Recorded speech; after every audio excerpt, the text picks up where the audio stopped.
안녕하세요. 구건석 성형외과 원장 구건석입니다.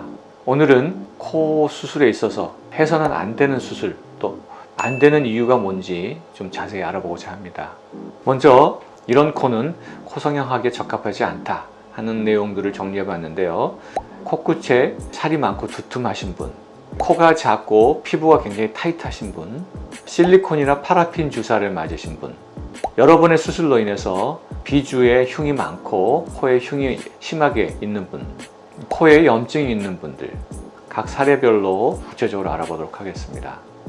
네, 첫 번째로 코끝과 콧볼에 살이 많고 두툼하신 분들이 있는데요. 이 사례를 한번 살펴보도록 하겠습니다. 이분은 이제 수술 후의 모습인데요. 이게 콧등과 코끝이 굉장히 퍼져 있는데 비교적 코끝의 모양이 어느 정도는 좀 정리돼서 날렵해졌다 이렇게 볼 수는 있지만, 또 한편으로는 조금 아쉽다 하는 부분도 눈에 띕니다. 그러나 여기서 더 날씬하고 뾰족하게 하려면은 날카롭게 되기가 쉽고 단단한 그런 문제들이 또 발생하기 때문에 어느 정도 자연스러운 범위 내에서 멈췄습니다.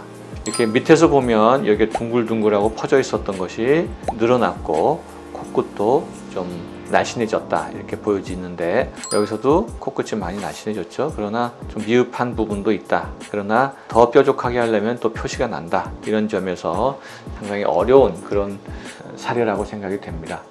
그래서 이 사례 같은 경우는 코끝에는 연고를 2겹으로 대서 지지력을 좀 강화시켰고, 코끝의 살을 좀 더 공격적으로 줄여서 피부가 좀 얇게 되도록 수술을 해서 보완된 그런 결과를 얻을 수 있었습니다.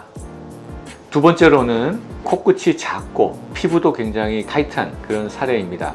그런 분들은 콧대를 높이고 코의 길이를 좀 늘리고 싶어도 피부가 그만큼 이렇게 늘어나지지 못하기 때문에 피부에 무리가 되는 그런 상황입니다. 그래서 이런 경우도 역시 어느 정도 늘릴 것인가 하는 것에 대한 고민을 많이 해야 되는 부분들이 많이 있습니다. 예를 들면 욕심을 내서 코의 길이와 콧대를 너무 많이 늘리다 보면 피부에 무리가 가고 피부가 얇아지고 빨갛게 되고 또는 뚫고 나오는 그런 부작용이 나타날 수도 있습니다. 그래서 이런 경우에는 사전에 충분히 서로 의논을 통해서 가장 적정선의 높이와 길이를 우리가 정해놓고 수술을 하는 것이 중요하다고 생각이 됩니다. 특히 이런 경우에는 코끝의 높이와 길이를 늘릴 때 사용하는 그런 연골이 단단하고 강력한 그런 연골을 사용하기보다는 부드럽고 텐션이 좀 적은 연골과 또 그런 사이즈를 사용하는 것이 굉장히 중요하다고 생각이 됩니다. 또한 콧대를 높일 때는 실리콘을 사용하기보다는 부드러운 기증 진피를 사용하는 것이 가장 좋다고 생각이 됩니다. 다음 사례는 코에 실리콘이나 파라핀 주사를 맞은 경우입니다. 이런 분들은 코 성형을 하는 것에 굉장히 조심해야 됩니다. 왜냐하면 실리콘이나 파라핀 주사를 맞은 분들은 코가 굉장히 딱딱하고 신축성이 전혀 없습니다. 또한 혈액순환이 굉장히 좋지 않기 때문에 피부가 괴사될 위험성도 있습니다. 그래서 이런 경우에는 파라핀이나 실리콘 물질을 제거한 이후에 동시에 보형물로 콧대를 높이는 것은 굉장히 위험하다 이렇게 생각이 됩니다. 자, 이 사례 같은 경우는 15년 전에 실리콘 주사를 맞았습니다. 그래서 콧등이 전체적으로 두툼하고 불룩하고 코끝에는 빨간 혈관들이 드러나는 홍반이 나타나고 땀구멍도 굉장히 크고 피부가 굉장히 뻣뻣한 상태입니다. 그래서 이분에게 2차 수술을 하기보다는 파라핀을 제거하는 데 주안점을 뒀습니다. 그래서 파라핀이 스며들어 있는 조직들을 함께 제거를 했습니다. 그래서 제거 후의 모습이 이렇게 좀 날씬해졌습니다. 콧등에 있는 이런 두툼했던 살들이 없어지고 코끝도 날씬해진 그런 모습입니다.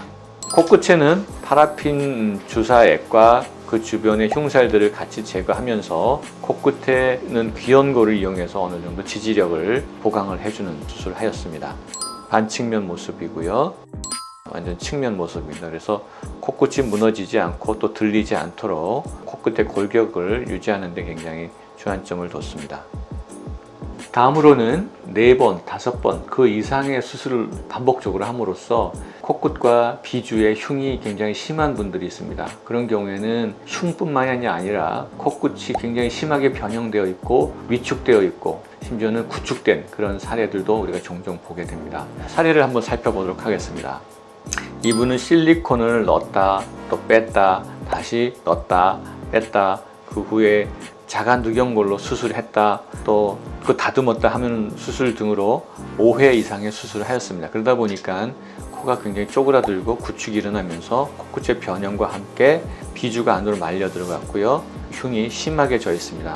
비주가 안으로 말려 들어간 거를 우리가 앞으로 끄집어내는 연장 이식을 할 때 비주 피부에 굉장히 텐션을 줄 수밖에 없습니다. 그래서 비주의 혈액순환에 굉장히 염려가 많이 되는데요. 이제 옆에서 보니까 코도 이렇게 구축이 됐고 코 기둥도 안으로 말려 들어가서 코가 굉장히 짧고 변형이 심합니다. 그래서 이분은 자가 누경골을 이용해서 코의 길이도 늘리고 비주도 밖으로 나오게 하고 그 다음에 자가 누경골로 콧대도 세우고 이렇게 수술을 하였습니다. 여러 번의 수술을 통해서 코 안에 흉이 굉장히 심했던 사례입니다. 이분은 가만히 있을 때에도 코 안에 흉살 때문에 오른쪽에는 거의 콧구멍이 없다시피 하고 좌측만 약간 있는 정도로 호흡을 하고 있었습니다. 그래서 이런 경우에는 흉도 흉이지만 또다시 수술을 함으로써 콧구멍이 더 좁아지는 그럴 가능성이 높기 때문에 수술 계획을 콧구멍을 넓혀주면서 비주와 콧구멍의 대칭성을 높여주는 그런 방향으로 수술 계획을 잡았습니다. 자, 수술 후 모습인데요. 콧구멍의 대칭성이 훨씬 좋아졌죠. 자, 밑에서 보니까 비주가 똑바르게 섰고 콧날개의 대칭성도 굉장히 좋아졌고 콧구멍의 대칭성 그 다음에 콧구멍의 사이즈도 굉장히 넓어져서 환자는 숨쉬기에 너무나 편해졌다 이렇게 좋아하십니다. 측면에서 보면은 이제 콧구멍의 대칭성 그 다음에 콧구멍 사이즈를 넓히는 것 이것에 주안점을 둬서 수술을 했고요. 콧대나 이런 높이는 크게 변화를 주지 않았습니다. 네, 다음으로는 코에 염증이 있는 경우입니다. 코에 염증이 있는 경우에는 바로 재수술을 하기보다는 코에 염증이 원인이 되는 보형물이라든가 피막이라든가 염증 세포들을 제거 수술을 먼저 하고 최소한 6개월이 지난 다음 재수술을 하는 것이 원칙이라 생각이 됩니다. 또 재수술을 할 때에도 또다시 보형물을 사용해서는 안 되고 콧대를 높이거나 코끝을 늘릴 때에도 항상 자가 조직이나 인체 조직을 사용해야 된다는 것을 다시 한번 강조해 말씀을 드립니다. 자, 이번 사례는 10여 년 전에 실리콘을 이용해서 수술을 했던 분인데요. 최근에 이렇게 코끝이 빨개지고 코가 많이 부으면서 전체적으로 묵직하고 압박감을 느끼고 욱신거리기도 했다고 합니다. 그래서 보니까 코끝에 이렇게 딱지가 생겨 있고 빨갛고 여기 콧등에 꿀렁꿀렁한 그런 액체가 고여 있는 것을 느낄 수 있었습니다. 자, 이렇게 염증이 굉장히 심하고 분비물이 이렇게 고여 있는 경우에는 재수술을 해서는 절대 안 된다 하는 것입니다. 그래서 이 환자는 1차로 제거 수술을 먼저 했습니다. 이거는 수술 전 염증이 있는 상태였고요. 이거는 이런 염증 조직과 실리콘을 제거한 상태였습니다. 그래서 코끝에 자세히 보면 약간 곰보 자국처럼 패여 있는 것을 볼 수가 있습니다. 이것은 실리콘이 뚫고 나와 있는 정도이기 때문에 피부가 그쪽이 굉장히 종이자처럼 얇아서 이게 아물고 나니까 거기가 이렇게 안으로 쏙 패여 있는 그런 형태를 보이고 있습니다. 이것은 제거 후에 약 2주째 된 모습이고요. 이 사진은 이렇게 제거한 이후에 3개월이 지난 다음에 재수술을 했습니다. 그래서 콧대는 기증진피, 코끝은 귀연골을 이용을 해서 다시 수술을 해줬는데요. 정상화된 그런 모습을 보여주고 있고 콧대도 굉장히 날씬하고 코끝의 모양도 자연스럽게 대칭을 이루고 있는 그런 모습을 보여주고 있습니다. 자, 여기도 빨갛게 염증 소견과 돌출된 그런 모습을 보이고 있는데요. 제거 후에 피부가 빨개져 있고 약간 패어 있는 그런 모습이고요. 이건 완벽하게 정상이 된 그런 모습을 보여주고 있습니다. 이런 코는 수술하지 마세요 라는 제목으로 제가 정리를 해보았는데요. 제목은 그렇게 했지만 수술하지 마세요 라는 표현보다는 수술하는데 굉장히 조심스럽게 접근해야 되고 유의해야 된다는 그런 얘기를 하고 싶었습니다. 수술을 할 수 없다는 뜻이 아니라 어려운 케이스를 많이 경험했던 경험이 풍부한 그런 병원과 의사를 찾아가는 것이 꼭 필요하다 이런 말씀을 하고 싶습니다.